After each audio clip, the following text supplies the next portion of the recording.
Bihar cooperative bank में जो भर्ती निकाली गई है वो चाहे राज्य स्तर पे हो, जिला स्तर पे हो, उसका जो फॉर्म है स्टेप बाय स्टेप कैसे भरना है असिस्टेंस वाला, इस वीडियो में जो है पूरी जानकारी हम बताएंगे। क्योंकि बहुत सारे भर्ती जो है फॉर्म भरने में गलती कर रहे हैं, जो गलती आपको नहीं करना है। अगर आपने स्नातक पास किया हुआ है तो इसका जो फॉर्म है ना 10 जुलाई तक भर सकते हैं। कैसे भरना है, फोटो कैसे अपलोड करना है, रजिस्ट्रेशन कैसे करना है, सिग्नेचर कैसे अपलोड करना है, पेमेंट कैसे करनी है, सभी जानकारी इस वीडियो में कवर की गई है। तो प्लीज वीडियो शुरू से अंत तक लेकर जरूर देखेंगे।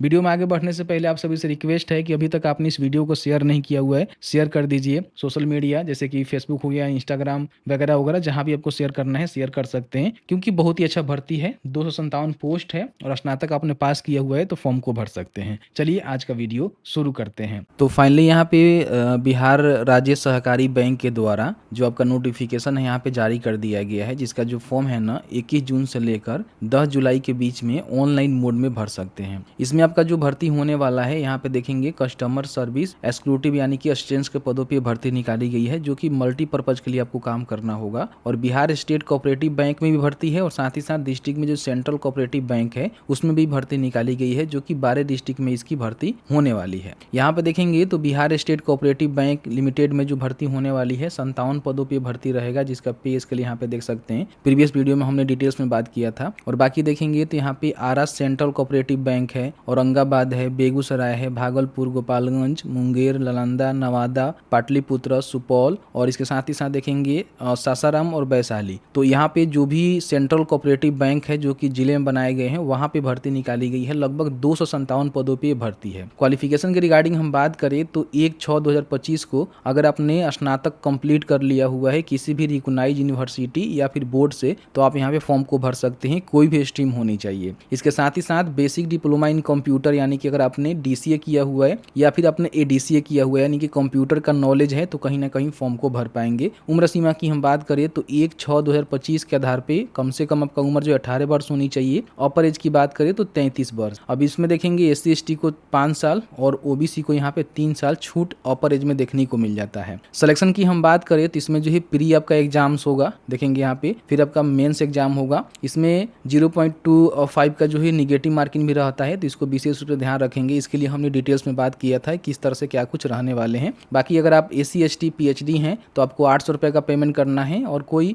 जनरल OBC या फिर अदर कैटेगरी से हैं तो उनको जो 1000 रुपये का पेमेंट करना होगा। बड़ी आसानी से जो फॉर्म है वो भर सकते हैं। ठीक है, फॉर्म भरने के लिए सबसे पहले आपको जो है यहाँ पे आना होगा। देखेंगे यहाँ पे फॉर्म जो है शुरू कर दिया गया है। बड़ी आसानी से आप ऑनलाइन 21 जून से लेकर जो है 10 जुलाई के बीच में अपना जो फॉर्म है वो भर सकते हैं। तो फॉर्म भरने के लिए सबसे पहले जो है शिक्षाबिंदु.com आपको सर्च करना है। फर्स्ट में शिक्षाबिंदु.com का जो ऑफिशियल वेबसाइट है देखने को मिलेगा, ओपन करिएगा। यहाँ पे देखेंगे लेटेस्ट जॉब्स में आपको देखने को मिलेगा Bihar state cooperative bank clerk भर्ती। इसको क्लर्क भी मान सकते हैं क्योंकि सहायक के पदों पे भर्ती निकाली गई है तो कहीं ना कहीं क्लर्क ही आप इसको मान सकते हैं। 257 पदों पे भर्ती है। बाकी यहाँ भी देखेंगे तो सभी जानकारी बता दी गई है, जिसको चाहे तो आप चेकआउट कर सकते हैं। ठीक है, नीचे आने के बाद यहाँ पे देखेंगे तो आपको जो है अप्लाई नाउ का जो है बटन देखने को मिलेगा। नोटिफिकेशन को चाहे तो यहाँ से डाउनलोड करके आप पढ़ सकते हैं। यहाँ पे अप्लाई करेंगे तो यहाँ से जो है फॉर्म को भरना है। फॉर्म को भरने के लिए सबसे पहले आपको रजिस्ट्रेशन करना होगा, तो न्यू रजिस्ट्रेशन के बटन पर क्लिक करेंगे। यहाँ पे कुछ स्टेप है जिसको कंप्लीट करके आपको जो है फॉर्म को भरना होता है, जिसमें सबसे पहले जो आपका स्टेप है बेसिक इन्फॉर्मेशन का है, जिसमें अपना जो भी प्रथम नेम है वो लिखेंगे, फिर उसको कंफर्म करेंगे। जो आपका मिडिल नेम है वो यहाँ पे लिखेंगे, कंफर्म करेंगे। फिर यहाँ पे लास्ट नेम लिखेंगे और उसको भी यहाँ पे कंफर्म करेंगे। जैसे कि आपका नाम है डेमो कुमार डेमो, तो आप यहाँ पे लिखेंगे डेमो 2 बार, कुमार 2 बार और डेमो 2 बार। ठीक है, तो यहाँ पे देखेंगे फुल नाम आपका देखने को मिलेगा डेमो कुमार डेमो। ठीक है, तो इस तरह से हम डेमो पर्पज से जो है फॉर्म भर के आपको बता रहे हैं, तो इस तरह से आपको नाम लिखना है। यहाँ पे एक मोबाइल नंबर, उस मोबाइल नंबर को कंफर्म करेंगे। यहाँ पे कोई अगर आपके पास अल्टरनेटिव मोबाइल नंबर है तो दे सकते हैं, उसको अगर नहीं है तो छोड़ भी सकते हैं, देना कंपलसरी नहीं है। यहाँ पे मेल ID आपको देना है और उसका जो डोमेन है बताना है कि जीमेल है, हॉटमेल है या फिर किस प्रकार का मेल है। उसके बाद उस मेल ID को कंफर्म करेंगे, कैप्चा को फिल करेंगे, सेव एंड नेक्स्ट के बटन पे क्लिक करेंगे। तो यहाँ पे देखेंगे आपका जो रजिस्ट्रेशन है यहाँ पे कंप्लीट हो चुका है। यूजर ID पासवर्ड यहाँ पे आपको देखने को मिल जाएगा, जिसको हमने ब्लर कर रखा हुआ है। यहाँ पे दूसरा स्टेप में आपको जो है फोटो एंड सिग्नेचर अपलोड करना होता है। तो सबसे पहले एक फोटो आपको यहाँ पे लाइव जो है कैप्चर करना पड़ता है। तो अगर आप जिस भी कंप्यूटर से फॉर्म को भर रहे हैं उसमें कंप्यूटर में वेबकैम दिया हुआ है तो यहाँ पे कैप्चर फोटो के बटन पर क्लिक करके डायरेक्ट फोटो को क्लिक कर सकते हैं। कई बार क्या होता है कि अगर आपके कंप्यूटर में वेबकैम नहीं है तो उस कंडीशन में आप चाहें तो यहाँ पे अपने मोबाइल से इस QR कोड को स्कैन करके इनका जो एप्लीकेशन है डाउनलोड करके अपने मोबाइल से भी फोटो को चाहे तो क्लिक कर सकते हैं। ठीक है, तो कैसे किया जाता है उसके लिए बहुत सारे यूट्यूब पे वीडियो है, उसको भी चाहें तो आप देख सकते हैं। बाकी यहाँ पे एक जो मैनुअल आपको फोटो अपलोड करना होता है, जो कि आपके पास जो भी पासपोर्ट साइज फोटो है उसको स्कैन करके आपको अपलोड करना होगा। अब इसका डायमेंशन यहाँ बताया गया है कि 200 × 230 पिक्सल में होनी चाहिए, ठीक है। बाकी बताया गया है कि इसका साइज जो है 20 से लेकर 50 KB के बीच में होनी चाहिए, और आपका जो कलर पिक्चर होता है ना वो यहाँ पे होनी चाहिए, ठीक है। तो इसको बनाने के लिए imresizer.com के ऑफिशियल वेबसाइट पे आएंगे, जिसका लिंक आपको देखने को मिल जाएगा डिस्क्रिप्शन बॉक्स में, या फिर सर्च भी कर सकते हैं गूगल में imresizer.com। यहाँ पे जो है फोटो का सिलेक्शन करेंगे, यहाँ पे पिक्सल में रहने देंगे, यहाँ पे आपको 200 करना है और यहाँ पे आपको जो है 230 करना है, ठीक है। और इसको यहाँ से डाउनलोड के बटन पर क्लिक करेंगे तो इस तरह से देखेंगे आपका जो फोटो है डाउनलोड यहाँ पे करने के बाद हो जाता है, जो कि यहाँ पे देखेंगे 8 KB में हुआ है, जो कि इससे हमारा काम नहीं चलने वाला है। तो इसको हमें इंक्रीज करना पड़ेगा, क्योंकि 20 से लेकर जो है 50 KB के बीच में फोटो का साइज बोला गया है। आपको सर्च करना है P7 इमेज टूल, तो आपके सामने ये वाला जो है वेबसाइट देखने को मिलेगा, जिसको ओपन करेंगे। यहाँ पे देखेंगे तो increase image size in KB का जो है बटन आपको देखने को मिलेगा। यहाँ पे आपको क्लिक करके इसको ओपन करना है। यहाँ पे जो है फोटो का आपको सिलेक्शन करना है, इमेज का सिलेक्शन यहाँ पे कर लेना है, और यहाँ पे आपको साइज देना है कि आपको जो है कितना KB में रखना है। मुझे यहाँ पे 30 KB में रखना है, तो फोटो का सिलेक्शन करने के बाद इंक्रीज साइज के बटन पे क्लिक करेंगे तो इस तरह से देखेंगे आपका जो फोटो है ना 26 KB में यहाँ पे हो चुका है, जिसको यहाँ पे डाउनलोड के बटन पर क्लिक करके डाउनलोड कर लेंगे। यहाँ पे आने के बाद आपको क्या करना है कि चूज फाइल के बटन पे क्लिक करना है। तो इस तरह से देखेंगे आपका जो फोटो है ना यहाँ पे अपलोड हो जाता है। ध्यान रखिएगा फोटो का जो फाइल नेम है ना उसमें ज्यादा स्पेस और स्पेशल कैरेक्टर मत लगाइएगा, नहीं तो यहाँ पे अपलोड नहीं होता है। बाकी जो फोटो यहाँ पे कैप्चर करना है तो कैप्चर फोटो के बटन पर क्लिक करेंगे तो इस तरह से आपका जो फोटो है ना यहाँ पे कैप्चरिंग शुरू हो जाता है। इस तरह से आपका जो फोटो है ना यहाँ पे कैप्चर हो जाता है। ध्यान रखिएगा फोटो जो है साफ सुथरा, आपको सिंगल जो व्हाइट बैकग्राउंड होता है उस पर आपको क्लिक करवानी है तो अच्छा रहेगा, जहाँ पे पीछे ज्यादा कुछ नहीं होनी चाहिए, सिंगल जो है वॉल होनी चाहिए, ठीक है। तो कैप्चर करने के बाद यहाँ पे सेव के बटन पे क्लिक करेंगे तो इस तरह से यहाँ पे जो कैप्चर वाला फोटो है आपको देखने को मिलेगा, जिसको मैंने ब्लर कर रखा हुआ है। बाकी यहाँ पे आपको ये कंफर्म करना होगा कि आपने जो भी फोटो वगैरह यहाँ पे अपलोड किए हुए हैं वो आप जो है पूरी तरह से वैलिड है और आपका ही है, तो यहाँ पे कंफर्म कर देना है। यहाँ पे आपको जो है सिग्नेचर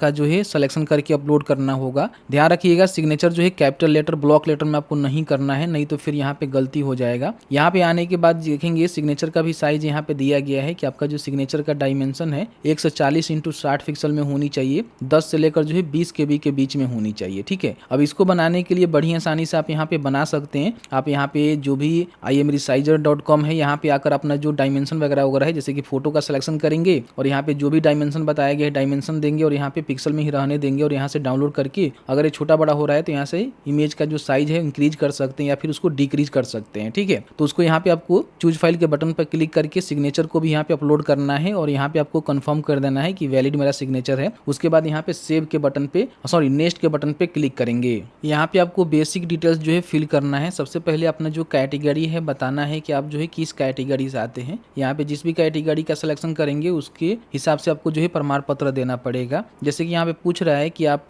BC का सिलेक्शन किए हुए हैं तो क्या आपके पास इसका जो है सर्टिफिकेट है, तो आपको यहाँ पे यस कर देना है, क्योंकि आपको जो है रिजर्वेशन का बेनिफिट यहाँ पे देखने को मिलेगा। बाकी बताया गया है कि जो आपका कास्ट सर्टिफिकेट है क्या आपके होम डिस्ट्रिक्ट के द्वारा इशू किया गया है, तो यहाँ पे आपको यस नो करने का बटन देखने को नहीं मिलेगा जब आप यहाँ पे यस कर देंगे, ठीक है। बाकी अगर आप विकलांग है 40% से ऊपर तो आप यहाँ पे बता सकते हैं यस करके, फिर यहाँ पे अपना बताएंगे किस प्रकार के विकलांग है, नहीं है तो यहाँ पे सीधे नो करेंगे तो सारे जो है नो हो जाता है। देखेंगे सारे डिसेबल हो जाएगा, ठीक है। देखिए कुछ में भी ओपन नहीं होगा। फिर यहाँ पूछ रहा है कि अगर आप जो है किसी प्रकार की कोई कवर लेना चाहते हैं अंदर 2R के तहत, ठीक है, तो आप यहाँ पे ले सकते हैं। कोई स्पेसिफाइड डिसेबिलिटी आपके पास है तो, नहीं है तो यहाँ पे नो करेंगे, ठीक है। बाकी ये डिसेबल हो जाएगा यहाँ पे नो करेंगे तो, ठीक है। अब यहाँ पे आपको जो है रिलीजन बताना है कि आप जो है कौन से रिलीजन से आते हैं, हिंदू है, मुस्लिम है, क्रिश्चियन है। यहाँ पे अगर माइनॉरिटी कम्युनिटी से आते हैं तो यहाँ पे यस करके बता सकते हैं, नहीं तो नो करेंगे। अगर आप बिहार के डोमिसाइल हैं तो यहाँ पे यस करेंगे, नहीं है तो नो करेंगे। देखिए यहाँ पे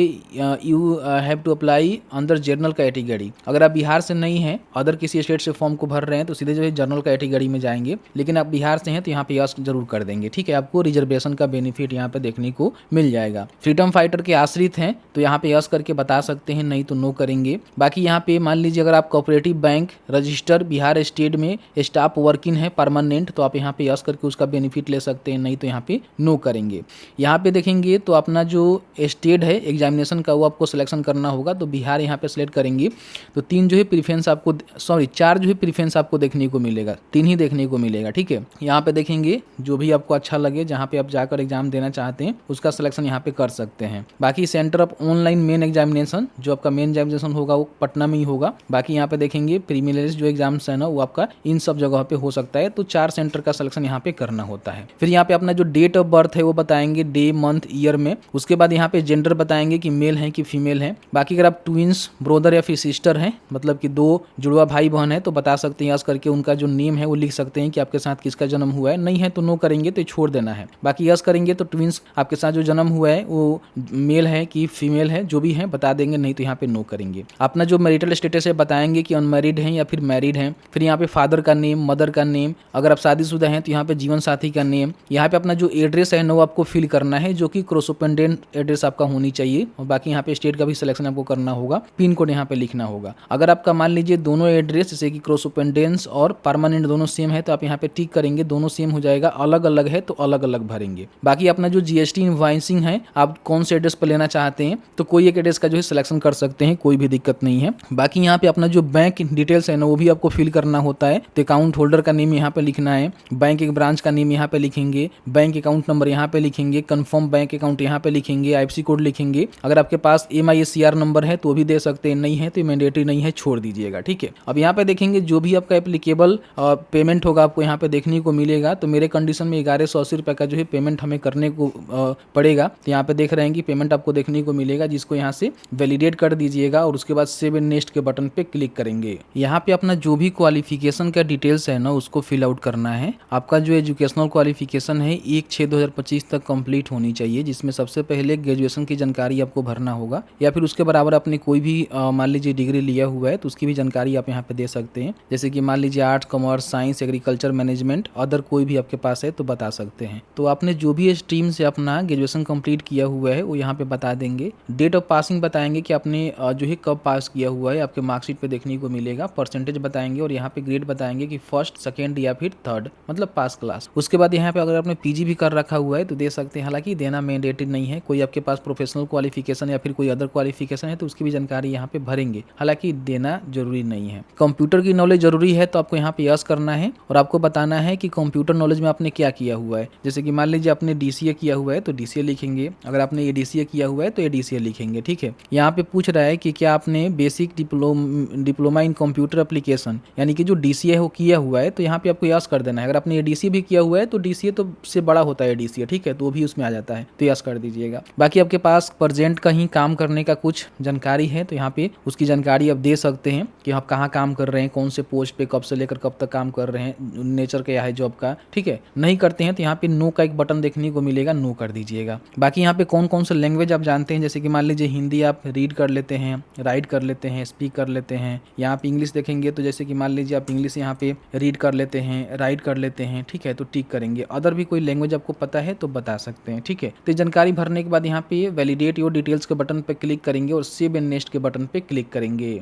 अब यहाँ पे आपको जो है पोस्ट का प्रेफरेंस देना है, तो ध्यान रखिएगा सबसे पहले पोस्ट जो है देख लीजिएगा नोटिफिकेशन में। जैसे कि मान लीजिए नोटिफिकेशन को ओपन करेंगे तो यहाँ पे आपको देखने को मिलेगा कहाँ पे कितनी भर्ती है। जैसे कि मान लीजिए बिहार स्टेट कोऑपरेटिव बैंक में आपको भर्ती होना है तो यहाँ पे 57 पोस्ट है, इसमें किस कैटेगरी में कितना पोस्ट है यहाँ पे देख लीजिएगा, ठीक है। अब यहाँ पे आने के बाद जैसे कि मान लीजिए फर्स्ट वाला आपको बिहार स्टेट कोऑपरेटिव बैंक यहाँ पे देखने को मिलेगा, इसको फर्स्ट में आपके प्रेफरेंस आप दे दिए, ठीक है। बाकी जो डिस्ट्रिक्ट में सेंट्रल कोऑपरेटिव बैंक है उसके लिए फॉर्म को भरना चाहते हैं तो इसका भी जानकारी आप यहाँ पे देख लीजिएगा। जैसे कि आरा में देखेंगे तो 30 पोस्ट है, तो किस कैटेगरी में कितना पोस्ट है इसको देख लीजिएगा। औरंगाबाद में कितनी पोस्ट है तो इसकी भी जानकारी आप यहाँ पे देख लीजिएगा। तो इस हिसाब से आपको प्रेफरेंस देना है कि आपका जो है सिलेक्शन हो जाए, ठीक है। देखिए यहाँ पे जो है सासाराम में 28 पदों पे भर्ती है, ठीक है। यहाँ पे देखेंगे मुंगेर में जो है यहाँ पे 25 पोस्ट है, ठीक है। यहाँ पे देखेंगे भागलपुर में 29 पोस्ट है। तो जहाँ पे ज्यादा पोस्ट है और आपके कैटेगरी में ज्यादा पोस्ट है उसके हिसाब से प्रेफरेंस आपको देना बेहतर रहेगा। जैसे मान लीजिए मुझे यहाँ पे बेगूसराय का 2 नंबर में देना है तो मैं 2 नंबर में दे दिया, 3 नंबर में इसको देना है। इस तरह से आप यहाँ पे जो भी अपना प्रेफरेंस है वो दे सकते हैं। सभी का प्रेफरेंस यहाँ पे जरूर दे दीजिएगा, आगे चल के आपको बड़ा ही फायदा देने वाला है, ठीक है। तो इस तरह से जो है प्रेफरेंस आपको देना है। आप चाहें तो इसको ऊपर नीचे भी इस तरह से कर सकते हैं, ड्रॉ करके देख लीजिएगा। जिस तरह से आपको करना होगा प्रेफरेंस अपने हिसाब से देना है कि आप कहाँ पे वर्क करना चाहते हैं, आपके कैटेगरी में कहाँ पे कितनी भर्ती है, सबसे ज्यादा भर्ती कहाँ पे है, तो उसके हिसाब से प्रेफरेंस देंगे तो ठीक रहेगा, ठीक है। अब इसको भी यहाँ पे वैलिडेट करेंगे तो इस तरह से जो है वैलिडेट यहाँ पे हो जाता है, फिर यहाँ पे सेव एंड नेक्स्ट के बटन पे क्लिक करेंगे। फॉर्म भरते समय जो भी आपने जानकारी दिया हुआ है उसका जो है पूरा यहाँ पे प्रीव्यू आपको देखने को मिलेगा, जिसको आपको चेकआउट कर लेना है। और नीचे आने के बाद यहाँ पे आपको जो है एग्री करना है। कुछ आपको एडिट करना है तो यहाँ पे बैक करके जो है इसको एडिट कर सकते हैं, लेकिन आपको लगता है कि सभी जानकारी सही है तो एग्री करेंगे। कंप्लीट रजिस्ट्रेशन के बटन पे क्लिक करेंगे और यहाँ पे ओके के बटन पर क्लिक करेंगे कि हमने जो है सभी जानकारी सही दिया हुआ है। अब यहाँ पे अपना जो भी लेफ्ट थंब इंप्रेशन है उसको यहाँ पे अपलोड करना है। तो इसका गाइडलाइंस यहाँ पे दिया गया है कि इसका जो साइज वगैरह वगैरह है वो क्या होनी चाहिए। तो देखिए डायमेंशन सेम रहेगा आपका, ठीक है, 140x60 रहेगा। बाकी 20 से लेकर जो है 50 के के बीच में थंब इंप्रेशन का जो साइज है ना होनी चाहिए, ठीक है। इन बातों को विशेष रूप से ध्यान रखेंगे। तो imresizer.com पे जाकर जो है आपको यहाँ पे इसको अपना जो साइज है वो बना लेना है और यहाँ पे इसको अपलोड कर देना है। बाकी यहाँ पे जो हैंड रिटन डिक्लेरेशन है वो भी आपको यहाँ पे अपलोड करना होगा। तो इनके द्वारा यहाँ बताया गया है कि जो भी आप डिक्लेरेशन लिखेंगे उसको इंग्लिश में ही लिखना है, जो फॉर्मेट हम आपको बताएंगे अभी, ठीक है। और उसको लिखकर यहाँ पे क्या करना है कि पेपर पे आपको जो है ब्लैक इंक से लिखना है और उसको स्कैन कर लेना है। 800x400 पिक्सल में इसका जो है होनी चाहिए डायमेंशन। और देखेंगे बताया गया है तो 50 के बीच से लेकर जो है 100 के बीच में होनी चाहिए। तो ये आपको imresizer पे जाकर जो है चेक कर लेना है, बना लेना है। वो बनाना कोई बड़ी बात नहीं है। तो यहाँ पे देखेंगे आपको जो है लगभग 8 नंबर पेज पे यहाँ पे जो मैटर दिया गया है ना, यही आपका हैंड रिटन डिक्लेरेशन है, जिसको आपको अपने मतलब हैंड रिटन में लिखना है, ठीक है। जहाँ पे आई के बाद अपना नाम यहाँ पे लिखेंगे, जैसे कि यहाँ पे बोला गया है कि नेम ऑफ कैंडिडेट, इसको हटाकर यहाँ पे नाम लिखेंगे। और बाकी ये सारे मैटर को आपको लिखना होगा एक जो है सादे पेपर पे ब्लैक इंक से, और इसको जो है स्कैन करके आपको यहाँ पे अपलोड करना है, ध्यान रखिएगा, ठीक है। इसका साइज वगैरह अगर बता दिए हुए उसके हिसाब से आप जाकर